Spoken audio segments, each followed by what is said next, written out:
এই অধ্যায়ে আমরা ফ্লোট নিয়ে আলোচনা করব। ইতিপূর্বে আমরা যা দেখেছি সব ইন্টিজার, অর্থাৎ শুধুমাত্র সংখ্যাবাচক যে ভেরিয়েবলগুলো নিয়ে আমরা আলোচনা করেছি, শুধুমাত্র সংখ্যাবাচক ভেরিয়েবলগুলো দিয়ে আমরা বিভিন্ন এক্সাম্পল দেখিয়েছি।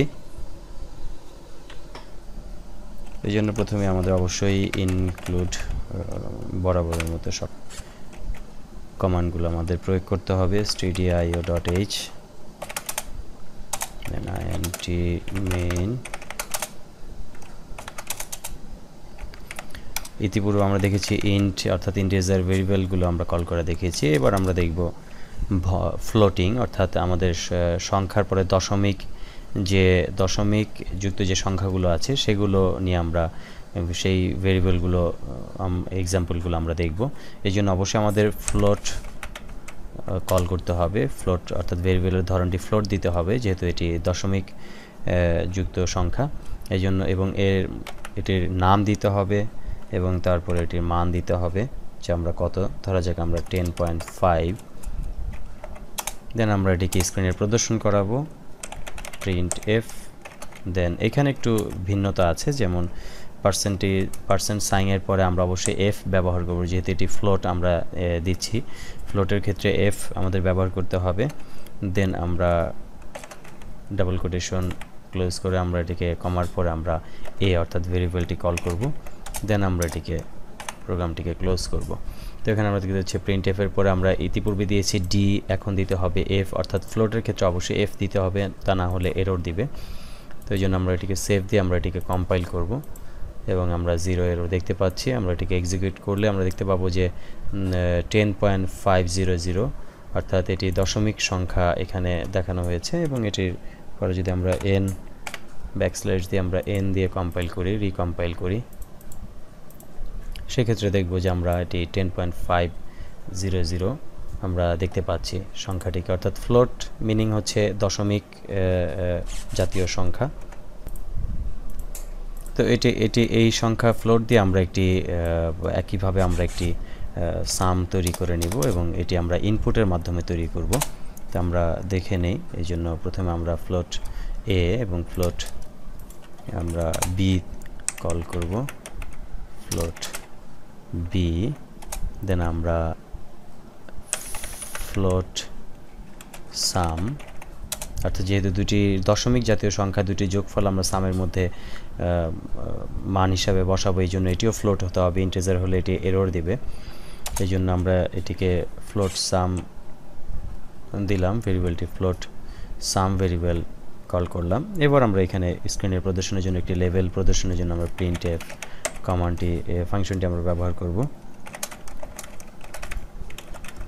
Enter number 1, float number 1।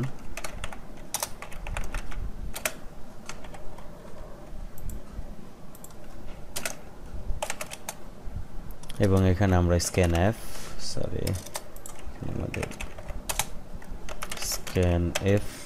দেন আমরা এখানে %f দিয়ে আমরা এখানে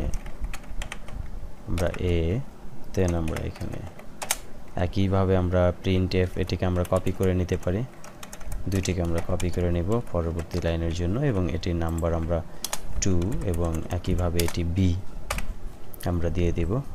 এবার আমরা নিচের লাইন আমরা সামের যোগফলটি সামের মধ্যে আমরা মান হিসাবে বসাবো, সাম সমান a প্লাস b। দেন আমরা printf, দেন আমরা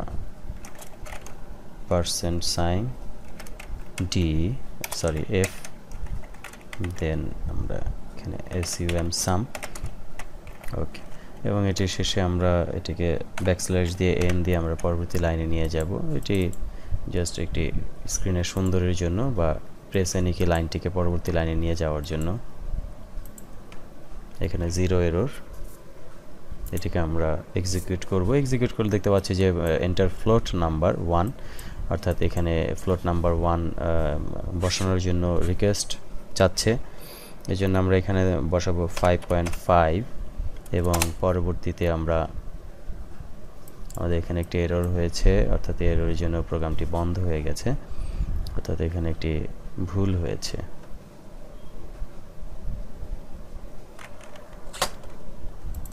আমাদের এখানে যে এররটি হয়েছে, ভুলটি হচ্ছে, এখানে স্ক্যানএফ এর পরে আমরা ভেরিয়েবলের আগে অ্যান্ড সাইনটি আমরা দেইনি, অর্থাৎ এই জন্য এটি একটি এরর দেখাচ্ছে। এটি অ্যান্ড সাইন দিয়ে এবার আমরা এটিকে রান করাবো, কম্পাইল করে রান করাবো। দেন এখানে আমরা দেখতে পাচ্ছি নাম্বার 1.5 5.5, দেন এন্টার। এখানে আমরা পরের ফিল্ডে আমরা দেব 10.2। এবার আমরা এন্টার দিলে দেখতে পাচ্ছি 15.7, অর্থাৎ 10 যোগ 5 15 এবং 5 যোগ 2 7। তো এখানে আমরা দেখতে পাচ্ছি 15.7 এখানে আমাদের প্রদর্শিত হচ্ছে। তো এভাবে আমরা ফ্লোটের মাধ্যমে আমরা একটি সংখ্যাকে, আমরা দশমিক সংখ্যাকে প্রদর্শন করব স্ক্রিনে ফ্লোট ভেরিয়েবলের মাধ্যমে। এবং এখানে আরেকটি বিষয় আমরা দেখে নেব যে এখানে একটি বিষয় আছে যে যেমন ফ্লোট, আমরা বারবার ফ্লোট কথাটি লিখে বারবার ভেরিয়েবল ডিক্লেয়ার করার চাইতে আমরা একবারে ভেরিয়েবল ডিক্লেয়ার করতে পারি কমা দিয়ে। ধরা যাক আমরা ফ্লোট লিখে কমা বি কমা সাম সাম। তো এইভাবে আমরা একসাথে একই ধরনের ভেরিয়েবল একসাথে আমরা কল করতে পারি। তো এটাকে আমরা কম্পাইল করে আমরা প্রদর্শন করে দেখব যে এটি প্রদর্শিত হচ্ছে কি না। 2.5 এন্টার, 10.5। এখানে আমরা দেখতে পাচ্ছি যে 13 দশমিক দুইটি যোগ হয়ে 1 যোগ হয়েছে 13। তো এটি আমরা এভাবেও ভেরিয়েবলটিকে কল করতে পারি সংক্ষিপ্ত আকারে। তো এটি সি প্লাস প্লাস এটি সাপোর্ট দেয় যে সরাসরি এক লাইনে ভেরিয়েবলগুলোকে কল করা যায়। তো এভাবে আমরা ফ্লোট ভেরিয়েবলের মাধ্যমে একটি দশমিক সংখ্যাবাচক আমরা প্রোগ্রাম তৈরি করে নিতে পারবো সি প্লাস প্লাসের মাধ্যমে।